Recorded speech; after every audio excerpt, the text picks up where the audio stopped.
Saudara, Harry Blamires adalah seorang penulis yang menulis salah satu buku yang berjudul The Post-Christian Mind. Dia mengatakan bahwa pada zaman sekarang ini banyak sekali usaha manusia untuk menghancurkan standar moral dan nilai-nilai secara tendensius. Salah satunya adalah penggunaan istilah keluarga. Dalam konsep tradisional, keluarga adalah tempat di mana orang tua, yaitu papa, mama, dan anak-anak tinggal dengan penuh kehangatan dan kasih sayang. Namun konsep ini diubah secara tendensius. Apa yang dulu tidak bisa disebut sebagai keluarga, sekarang telah menjadi sebuah keluarga dengan menambahkan varian baru. Misalnya, 2 orang lesbian atau pasangan gay yang tinggal bersama dan membesarkan seorang anak adopsi atau bayi tabung juga disebut sebagai keluarga. Atau saudara, mengatakan same-sex marriage atau pernikahan sesama jenis sebagai dosa di negara-negara tertentu saat ini itu dianggap sebagai sikap intoleran. Mungkin akan ada suatu masa di mana anak-anak kita terbiasa dengan tidak adanya standar moral. Semua orang akan melakukan apa yang benar menurut pandangan mereka sendiri. Nah, Alkitab menggunakan istilah kegelapan untuk menggambarkan ketidaktahuan dan ketidakmengertian akan kebenaran. Mazmur 82 ayat yang kelima.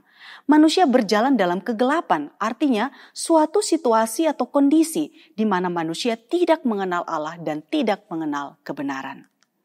Nah, mari kita membuka Yohanes 8 ayat yang ke-12 yang merupakan bagian kedua dari seri perkataan Tuhan Yesus tentang the 7 I am, yaitu Yohanes 8 ayat yang ke-12. Mari kita membaca bersama-sama.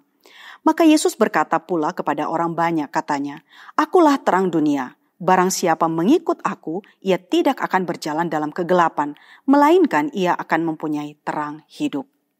Nah, saudara, apakah artinya terang dunia di sini yang dikatakan oleh Tuhan Yesus? Yang pertama, saudara, metafor terang dunia mengimplikasikan bahwa dunia ini berada dalam kegelapan. Mereka yang tidak mengenal Yesus dan tidak mengikut Dia akan berada di dalam kegelapan.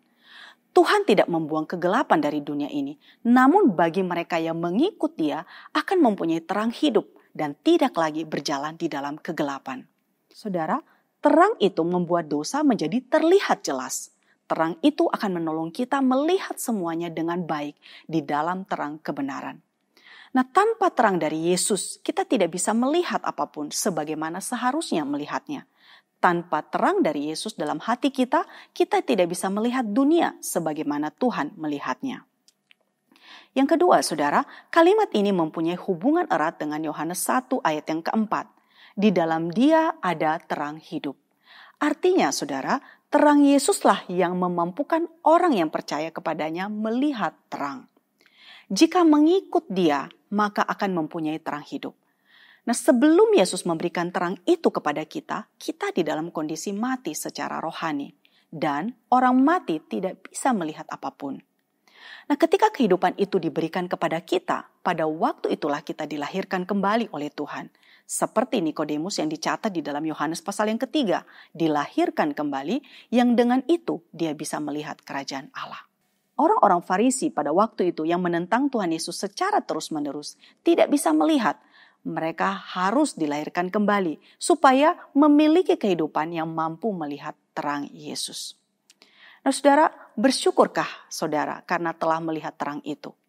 Bagi saudara yang belum mengikuti Dia, sang terang itu, mari buka hati kita supaya dengan kuasa terangnya kita bisa melihat sebagaimana Tuhan melihat. Nah, sebagai penutup, saya akan mengutip yang dikatakan oleh C.S. Lewis.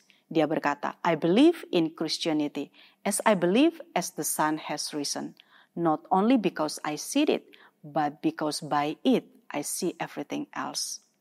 Aku percaya kepada Kristus seperti aku percaya akan matahari telah terbit. Bukan hanya karena aku dapat melihat matahari, namun karena aku dapat melihat segala sesuatu karena terang itu. Puji Tuhan. Tuhan memberkati setiap kita. Amin.